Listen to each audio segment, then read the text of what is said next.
사도행전 제38장 옥에 갇힌 바울. 예루살렘에 이른 바울과 그의 동료들은 예루살렘의 사업을 맡은 지도자들에게 유대 형제들 중에 있는 가난한 사람들을 부양하기 위하여 이방인 교회들에서 보낸 연금을 공식적으로 전달합니다. 이 헌금을 모으기 위해서 사도와 그의 동역자들은 많은 시간과 애타는 생각, 끈질긴 수고를 아끼지 아니하였죠. 예루살렘 장로들의 기대보다 훨씬 더 많은 금액은 이방 신자들의 큰 희생과 극심한 궁핍을 나타내는 것이었습니다. 이방 신자들이 돈이 많아서 이렇게 돈을 가져온 게 아니라 그들도 예루살렘을 모교회로 생각하고 큰 헌신과 희생을 감수한 것이죠. 이 연금은 세계적으로 하나님의 조직된 사업에 대한 이방 신자들의 충성의 표시이므로 모두 감사하는 마음으로 받아야 하였으나 바울과 그 동료들이 보기에는 지금 그들 앞에 서 있는 사람들 중에서까지라도 선물을 드리게 한 형제다운 사랑의 정신에 감사하지 않는 어떤 자들이 있다는 것이 명백해졌습니다. 다시 말하면 이렇게 헌신한 헌금과 연금에 대해서도 불평과 불만의 정신을 가진 유대인 그리스도인들이 있었다는 것이죠. 이방인 중에서 복음 사업을 행한 초창기 예루살렘 지도자들 중에 어떤 사람들은 이전의 편견과 사고의 습관에 매달려 바울과 그 동료들에게 기쁜 마음으로 협력하지 아니하였고 몇몇 무의미한 형식과 의식을 보존하려는 열망으로 그들의 각처의 주의 사업을 하나로 연합하려는 노력을 통하여 그들이 사랑한 사업과 자신들에게 이르러 올 축복을 보지 못했습니다. 결국 편견과 전통적 사고관에 매달려 구습에 매달려 있어서 그걸 유지하려는 마음 때문에 지금 바울이 갖고 온 헌금도 탐탁지 않게 생각하게 되었다는 것이죠. 편가르기처럼 보였고 이방인들이 더 지금 더 잘 나간다는 거냐 이런 생각을 갖게 만든 겁니다. 그들은 비록 그리스도 교회의 최대 이익을 보호하고자 하였으나 발전하는 하나님의 섭리와 보조를 같이 하는데 실패하였고 인간의 지혜로 교역자들 주위에 많은 불필요한 제재를 가하도록 하였다. 어떠한 특정한 활동 방법을 따르라고 명할 수 있는 권리를 가졌다고 주장하는 한 무리가 생겼고 그들은 마치 복음전도 사업이 그들의 의견과 일치하게만 발전되어야 하는 것처럼 생각을 했다는 거죠. 어떤 사업이 발전하는 데 있어서 과거의 어떤 특정한 방법 말고는 다른 방법은 안 된다라고 하는 닫힌 사고방식에 대한 화입 부인의 경고입니다. 이방인들의 저런 사업에 대해서 불평불만을 가졌다는 것입니다. 그렇게 할 이유가 전혀 없었는데 불필요한 제재라고 여긴 표현하고 있어요. 발전하는 하나님의 섭리와 그 발자취를 같이 맞춰가야 되는데 자신들의 인간적인 편견에 사로잡혀서 딱 한 자리에 스탑하고 만 것입니다. 우리가 현재에도 이러한 어떤 좀 갈등이 교회에서 보이는 것을 우리가 알 수 있습니다. 핵심은 선교죠. 영혼 구원 사업입니다. 교리적인 큰 문제가 없는 한 영혼을 구원할 수 있다면 우리가 하나님의 보조에 발받쳐 나가는 것이 굉장히 필요하죠. 열린 마음과 그 온화한 자세가 필요합니다. 이방인 중에서 회개하는 사람들이 신속하게 증가하는 사실이 분명하게 되었을 때에 예루살렘의 지도적 형제들 중에서는 몇몇 사람들은 바울과 그 동료들의 방법에 대하여 그들이 이전에 가졌던 편견을 다시 새로이 품기 시작했습니다. AD 49년 사도행전 15장 제1차 예루살렘 총회에서 이미 이방인들을 할례를 받지 않아도 그리스도인으로 받아들이자고 결정을 했음에도 불구하고 다시 한번 그러한 편견이 인간적인 편견이 일어났다는 거죠. 마치 기드온의 성공에 대해서 에브라임 지파가 시기하고 질투했던 것과 같은 그런 일들이었습니다. 만일 바울이 그들이 주장하는 어떤 정책에 그의 방법을 일치시킨다면 그들의 사업을 승인하고자 지지할 것이나 그렇지 않으면 바울의 사업을 더 이상 호의를 가지고 지원하거나 허락할 수 없다는 것이 그들의 입장이었습니다. 이 사람들은 하나님께서 당신의 백성들의 교사이시므로 당신의 사업에 종사하는 모든 교육자들은 하나님께 직접 지도받기 위하여 인간을 바라볼 것이 아니라 거룩한 지도자를 따르는 개인적인 경험을 얻어야 하며, 그분의 일꾼들은 인간의 의견이 아니라 거룩하신 분의 형상을 쫓아 꼴지음을 받아야 한다는 사실을 망각했습니다. 지금 티베트 불교 같은 데가 그렇지 않습니까? 지도자를 우상화하고 있어요. 그러다 보니까 진리의 주체이신 그리스도를 쫓는 게 아니라 자기의 스승을 더 깊이 따르고, 그 스승의 말을 어기는 것을 죄를 짓는 것처럼 생각하고 그렇게 된다는 것이죠. 바울과 유대인들의 갈등은 그래서 한 번에 쉽게 해결된 문제가 아니고 굉장히 뿌리 깊은 문제였고, 이 부분에 있어서는 바울이 더 옳은 지금 길을 가고 있었다는 것이죠. 바울은 예물을 드린 후에 하나님이 자기의 봉사로 말미암아 이방인 가운데서 하신 일을 낱낱이 고하였습니다. 자, 그렇게 했을 때 의심하였던 사람들의 마음에까지 그의 수고에 하늘의 축복이 함께했다는 확신을 가져왔어요. 바울의 이러한 간증, 감동적인 연설이 그들의 마음을 좀 돌렸습니다. 저희가 듣고 하나님께 영광을 돌렸고요. 그들은 이 사도가 취한 활동 방법에 하늘의 인이 찍혀 있다는 것을 금방 느꼈습니다. 그들 앞에 드리워진 이 너그러운 연금은 이방인들 중에서 세운 새로운 교회의 충성스러움에 관한 사도 바울의 증언과 거기에다가 무게를 더하는 어떤 증거가 된 것이죠. 예루살렘의 사업을 책임진 사람들 가운데 포함된 자들 중에서 독단적인 통제 방법을 택할 것을 주장했던 사람들이 바울의 봉사를 새로운 빛 가운데서 보고 자신들의 행위가 그릇되었으며, 그들이 유대인의 습관과 유전에 속박되어 그리스도의 죽으심으로 유대인과 이방인 사이에 막혔던 담이 헐렸던 사실을 깨닫지 못하여 복음 사업에 크게 방해가 되었다는 사실을 깨닫게 됩니다. 때때로 그들이 그의 원수들의 보고를 듣고 질투와 편견을 일으키므로 과오를 범하였음을 모든 지도적인 형제들이 솔직히 자복할 수 있는 황금 같은 기회가 있었습니다. 그러나 그들은 해를 입은 사람을 공정하게 취급하려는 노력으로 연합하는 대신에 기존의 편견에 대하여 바울이 아직도 크게 책임을 져야 한다는 생각을 마음에 품고 있어서 그것을 나타내는 권고를 바울에게 합니다. 이것은 매우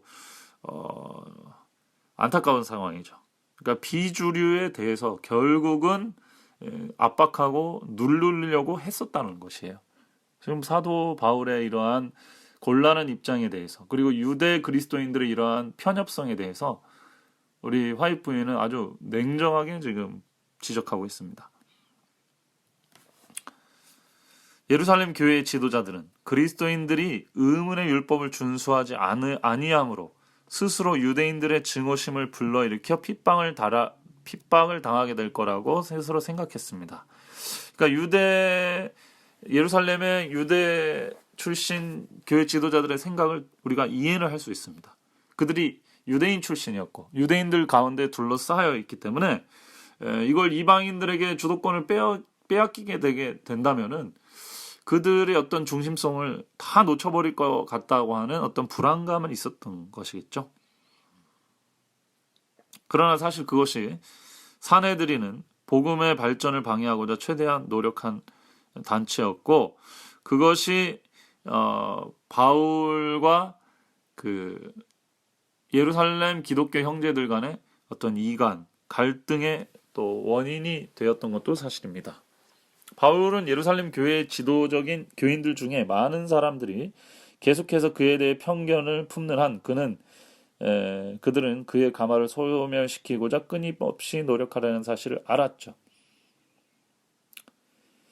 바울은 자기가 조금이라도 양보하더라도 이 사업이 막히게 되기를 원치를 않았습니다. 그래서 이 예루살렘 교회가 제시하는 어떤 방법을 따르게 되죠. 그런데 화이트 부인은 결과적으로 그 어떤 전략이 실패했다고 이야기합니다. 바울은 장로들의 권고에 따라서 나시렌에 서원을 하여 그 어떤 기간을 예루살렘에서 그 성별하는 기간을 가졌습니다.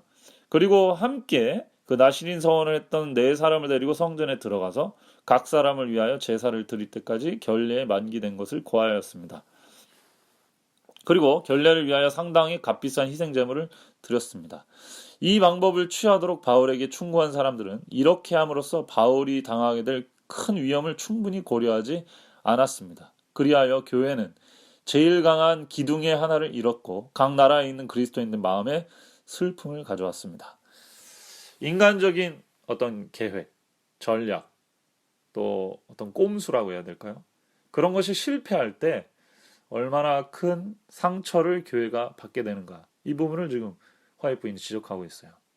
지금 나시린 서원한 그 이야기는 화이트 부인 입장에서 봤을 때는 완전히 실패한 교회의 전략이었다는 것입니다.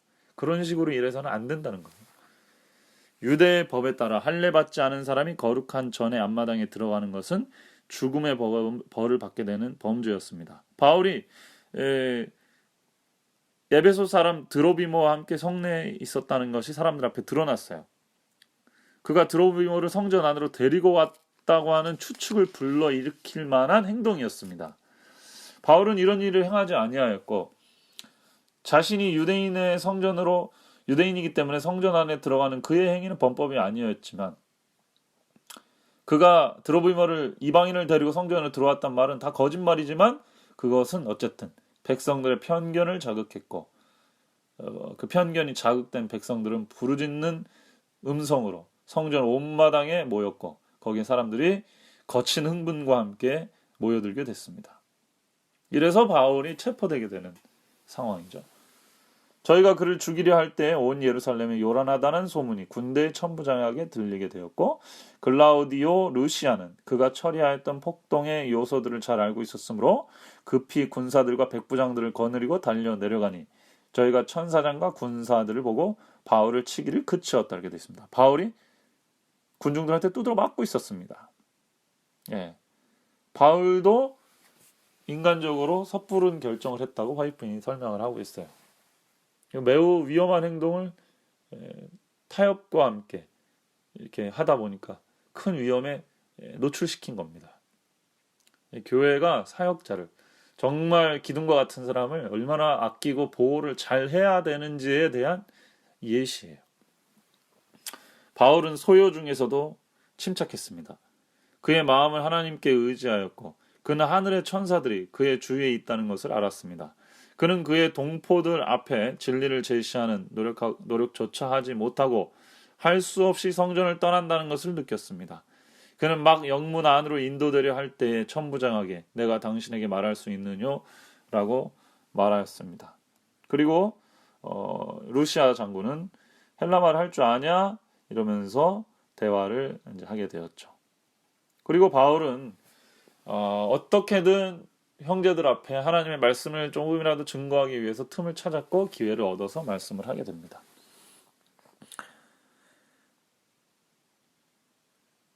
바울은 이 중요한 순간에 간증의 말씀을 합니다. 만일 그가 그를 반대하는 사람들과 교리적인 논쟁을 하려고 했다면 그들은 완고하게 그들의 말을 듣기를 거절했을 것입니다. 그러나 경험에 대한 그의 진술은 사람들을 수긍하게 하는 능력이 있어서 한동안 그들의 마음을 부드럽게 하는 것처럼 보였습니다. 그는 이방인들 중에서 행한 그의 사업을 자원하여 시작한 것이 아님을 나타내고자 노력하였습니다. 그는 자기의 민족을 위하여 일하기를 갈망하였으나 바로 그 성전에서 하나님의 음성이 거룩한 계시 중에 그에게 말씀하시고 그의 행로를 멀리 이방인에게로 향하게 하셨던 것입니다. 바울은 청중들의 입장을 잘 고려했고 매우 위험한 상황이었기 때문에 신중하게 말을 이어갔습니다. 지금까지 백성들은 주의를 집중하여 듣고 있었으나 바울이 그의 이야기 중에서 그가 이방인에게 보냄을 받은 그리스도의 대사로 임명받았다는 점을 이야기하자 다시 백성들은 분노가 폭발하기 시작했죠. 자신들만이 하나님의 은총을 받은 유일한 백성으로 믿는데 익숙하게 된 그들은 이제까지 자신들에게만 국한되었던 것으로 생각된 특권들이 멸시를 받은 이방인에게 나눠주도록 허락되었다는 생각을 받아들일 수가 없었던 것입니다. 이제 사도 바울은 그가 회개하기 전 자신이 그 임원 중 하나였던 바로 그 사내들인 법정에서 신문을 받았어야만 합니다. 그가 유대 관원들 앞에 섰을 때 그는 침착하고 그의 용모는 그리스도의 평화를 가져왔습니다. 바울은 지혜롭게도 그 중에 한 부분은 사두개인이고 한 부분은 바리새인 줄을 알고 공회에 외쳐서 여러분들 형제들아, 나는 바리새인이고 또 바리새인의 아들이고 죽은 자의 소망 곧 부활의 소망을 인하여 내가 지금 이렇게 신문을 받는다고 얘기하자 바리새인들은 이 바울에 대해서 우호적인 입장을 취할 수밖에 없었습니다. 계속적인 혼란 중에서 사두개인들은 사도를 취하여 죽이고자 열심으로 노력했지만 바리새인들은 그를 보호하고자 애썼죠. 천부장이 바울이 저희에게 찢어질까 하여 군사를 명하여 내려가 무리 가운데서 빼앗아 가지고 들어가라고 명했습니다. 그래서 바울을 하나님께서 보호하셨죠. 하나님의 백성이라고 공언하는 유대인이 믿지 않는 세상 앞에서 차지한 지위가 사도에게 큰 정신적인 고통을 일으켰습니다. 여호와를 예배하노라고 주장하면서 거룩한 직무를 받았으나 맹목적이어 이성을 잃은 분노에 사로잡혀 그들과 종교적 신앙이 다르다고 감히 그들의 동포까지 멸하고자 하여 그들의 가장 엄숙하고 신중한 공회를 싸움과 거친 혼란의 장소로 변화시킨 그들을 이 이방 관원들은 어떻게 보았을까요?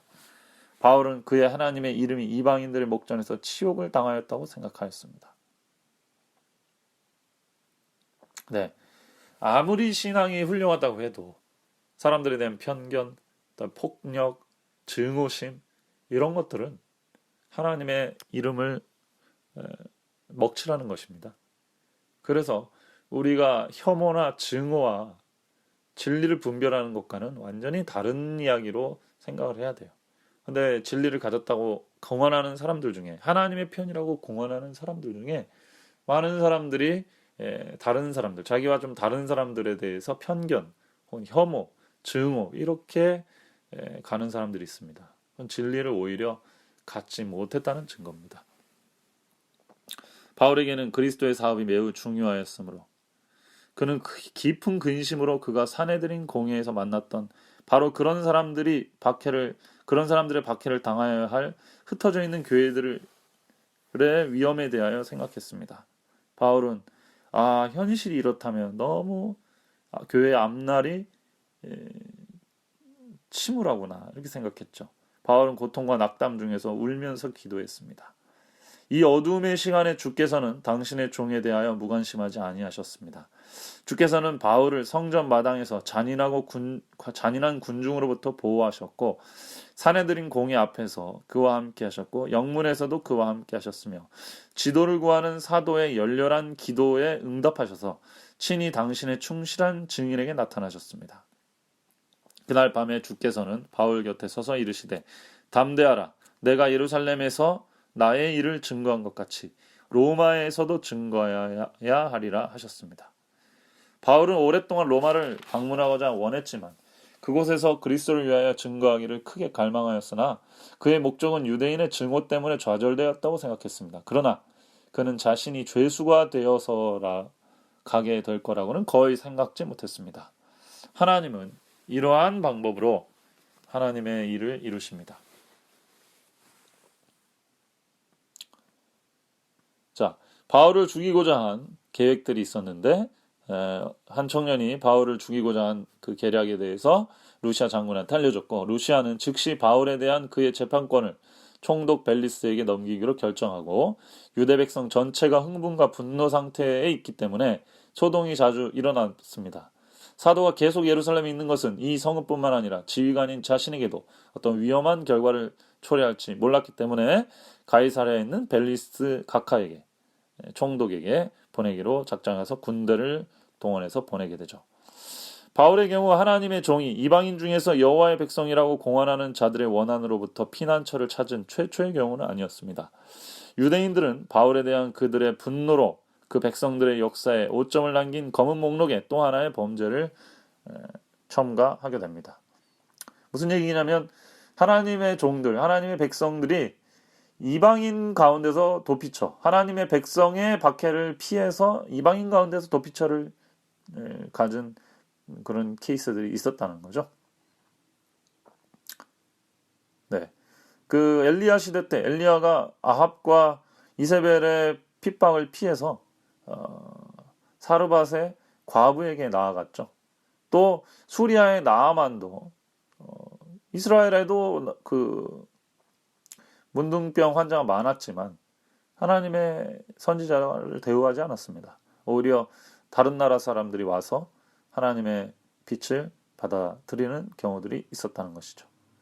유대의 지도자들은 하나님의 명예와 이스라엘의 행복을 위하여 큰 열심을 가졌노라고 공언을 했지만 하나님과 이스라엘 모두에게 원수나 마찬가지였습니다. 그들은 교훈과 모본으로서 백성들을 하나님께 순종하는 길에서 더욱더 멀리 떠나가게 하되 환란의 시대에 하나님께서 그들의 방패가 되실 수 없는 곳으로 인도했습니다. 이거 거짓 목자죠. 환란과 어려운 때일수록 하나님의 이 지도자들이 중요한데 이 거짓 목자들 따라다니다 보면 평소에는 큰 문제가 없는 것처럼 보이지만 환란 때가 이르면 거짓 목자들은 티가 난다는 것입니다. 믿지 않는 유대인들뿐만 아니라 그의 신앙의 형제들까지도 적용이 되었습니다. 만일 교회의 지도자들이 사도에 대한 그들의 신랄한 감정을 완전히 버리고 사도를 이방인들에게서 복음을 전하도록 하나님께서 특별히 부르신 사람으로 받아들였다면 주께서는 그들 중에서 아껴두셨고 오랫동안 활동을 하게 했을 거예요. 그렇지 못했기 때문에 하나님께서는 이방인들의 보호의 손에 맡긴 것입니다. 하나님의 은혜로 마련된 것들을 감사하고 선영하기를 게을리함으로 교회는 많은 축복을 상실합니다. 얼마나 자주 주께서는 그의 수고가 감사의 여김을 받지 않는 까닭에 어떤 충실한 목사의 사업을 연기할 수밖에 없었습니까? 만일 교회가 영혼의 원수로 하여금 지각을 그르치게 하여 그리스도의 종의 말과 행동을 오해하고 잘못 나타낸다면 만일 그들이 스스로 목사의 길을 가로막아 그의 유용성을 방해한다면 주께서는 때때로 당신의 주신 축복을 그들에게서 거두어 가실 겁니다. 백성의 고집과 아집, 게으름, 또 완고함 때문에 하나님의 참된 일꾼은 그들에게 주신 축복의 상징이었지만 그 일꾼을 하나님께서 다른 곳으로 옮기시거나 쉬도록 만드실 수도 있다는 사실입니다. 그들은 그리스도의 사업을 전진시키기 위하여 생명 그 자체까지라도 희생할 준비를 했을지 모르지만 대기만자는 그들에 대하여 그들의 형제들의 의심을 일으키게 할 것인데 그것이 만일 받아들일 것 같으면 그들의 품성의 성실성에 대한 신용을 해쳐서 그들의 유용성을 약하게 할 것이다. 이게 사단의 전략입니다. 하나님의 백성과 하나님의 종들을 분리시켜서 그 유용성을 계속 강조되고 있죠. 그 재능 있는 사역자가 하나님의 복음을 맡은 사역자가 열심히 사역한다면 있을 결과들, 열매들을 맺히지 못하도록 활동을 제약시킨다는 것입니다. 결국 그러한 일꾼들이 죽어 경고와 격려의 음성이 잠잠해진 후에야 완고한 자들은 일깨움을 입어 저희가 저버린 축복을 이해하고 그때서야 고맙게 여길지 모릅니다. 또한 그들의 죽음은 그들이 살았을 때에 성취하지 못했던 일을 성취시키기도 합니다. 매우 슬픈 일입니다. 이런 일은 일어나지 않는 게 좋은 것이죠. 한 집단이 잘 되는 집단이냐 그렇지 않느냐는 이렇게 재능 있고 헌신된 일꾼들이 유용성 있게 활용되느냐 그렇지 않느냐 여기에 달려 있습니다. 오늘 우리가 이 부분에서 정말 뼈를 깎는 어떤 아픈 마음으로 우리 스스로를 돌아봐야 될 것 같습니다. 함께 기도합시다. 사랑이 많으신 아버지 하나님, 바울도 참 예루살렘에서 얼마나 소가리를 하며 고통하며 정말 헌신된 일꾼이었지만 이 완고한 주님의 백성들 때문에 그의 유용성이 땅에 떨어졌습니까? 그런 중에서도 하나님의 간증으로 하나님의 역사에 대한 체험의 그 빛이 하나님이 원하시고자 하는 영혼들에게 비쳤습니다. 아버지 하나님, 오늘날 우리 교회가 이러한 젊고 헌신된 일꾼들이 낙심하고 포기하고 또 그들의 믿음과 헌신을 유용성을 발휘하지 못하게 하는 구조나 조건이 아닌지 돌아보게 하시고 저희들이 회개하게 도와주시옵소서. 그래서 젊은 세대가 더 많이 교회를 위해 헌신하고 또 보람을 느끼는 그런 교회가 되게 하여 주옵소서. 혹 젊은이들이 낙담하고 고통 중에 있더라도 하나님께 받은 빛으로 다시 한번 일어나고 희망을 갖도록 축복해 주시기를 예수님의 이름으로 간절히 기도드리옵나이다. 아멘.